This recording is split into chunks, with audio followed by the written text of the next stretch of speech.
Guys, medyo packet to konti. Packet tayo, tapos biglang may hams, no? Siyempre ihinto na naman tayo. Araw-araw tayong ganito, ilang years na tayo nagbabike. Sana yung dream natin matupad din, magkaroon tayo ng sariling motor. Nakakapagod na magbisikleta araw-araw, mahal kasi ng pamasahe.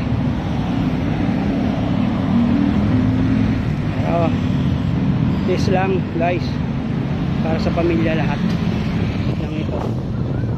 Ganyan tayo mga father, no? Mga magulang, pinitiisan lahat para sa pamilya. Tulad ko, kapag pa masama ko, pero kailangan kong pumasok, kailangan kong mag-bike para pumasok sa trabaho kahit mainit.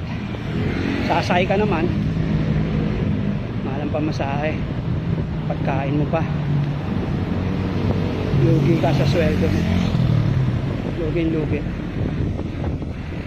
Okay guys, sa memorial na tayo, malapit na tayo sa ating trabaho.